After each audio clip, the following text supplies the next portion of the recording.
Et toi? Oui, toi?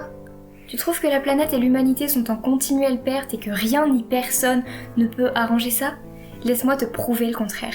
Il existe une science que l'on nomme les humanités numériques. Tu en as sûrement déjà entendu parler, mais sais-tu vraiment à quoi cela correspond? Les humanités numériques sont un domaine de recherche, d'enseignement et d'ingénierie au croisement de l'informatique avec les sciences humaines et sociales. Mais en quoi les humanités numériques ont un impact sur la situation actuelle? Laisse-moi t'éclairer. Les humanités numériques ont pour but de faire réfléchir, de se questionner et de prendre conscience des choses. Ainsi, les hommes vont, grâce à cette science, se questionner sur le but des technologies en réalisant leurs avantages et leurs inconvénients. Mais aussi, ils vont se questionner sur le rôle du gouvernement dans cette maltraitance de notre chère planète. Le dernier point que cette science montre du doigt est le lien direct entre les nouvelles technologies et le réchauffement climatique. Dans d'autres mots, on peut dire que les humanités numériques permettent une grande prise de conscience des hommes et donc sont un premier pas pour sauver notre planète. Je sais, la théorie c'est bien, mais qu'en dit-on de la pratique? Eh bien, figure-toi que les hommes effectuent déjà des actions en collaboration de plus en plus vertes.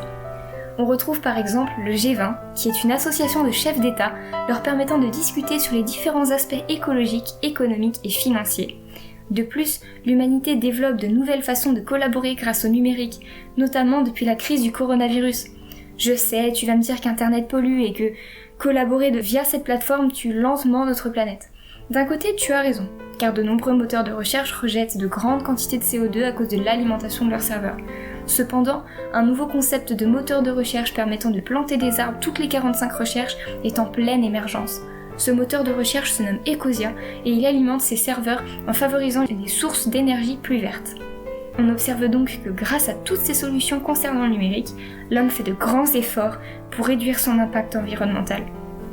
Sans parler de l'amélioration des gestes quotidiens, comme le recyclage ou encore des projets de construction, de création plus verts et plus durables, ceci réduisant encore plus son impact environnemental. Concernant les humanités numériques, il faut être prudent à ne pas avoir de confusion sur cette science. En effet, elles ne discréditent pas totalement les technologies. Elles sont là simplement pour se rendre compte de l'impact environnemental et social de celles-ci. En plus, on remarque que dans la vie courante, les technologies comme les réseaux sociaux ou les différents réseaux d'actualité sont très pratiques pour faire circuler une information du bout à l'autre de la planète en une fraction de seconde. Pratique pour faire circuler l'idéologie des humanités numériques, non? Malheureusement, l'initiative de sauver notre planète par les hommes est arrivée trop tard. Effectivement, à l'heure actuelle, ça ne suffit toujours pas à sauver notre planète. La situation continue de s'aggraver et les hommes ne s'en rendent pas encore tous compte. Wow, ne sois pas pessimiste, ce n'est pas terminé. Dis-toi que l'humanité est en pleine réflexion et en innovation de projets tous plus ou moins farfelus pouvant arranger la situation. On retrouve plein d'idées encore en test dans quelques pays du Nord comme la Norvège ou la Suède. Et quelles idées? Par exemple, on retrouve un concept d'école en plein air permettant aux enfants d'avoir un meilleur contact avec la nature, en faisant des balades en forêt, en observant la faune et la flore. Tout ça leur développant un esprit respectueux et attentif à l'environnement. On a aussi des idées d'hôtels ou de festivals bio, réduisant ainsi l'impact carbone.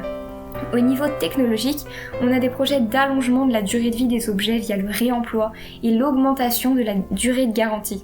Si on se penche sur le numérique même, les hommes cherchent aussi à créer une base de données publiques pour permettre aux acteurs du numérique d'analyser leurs impacts environnementaux. Car comme on dit, on ne peut améliorer que ce que l'on sait mesurer.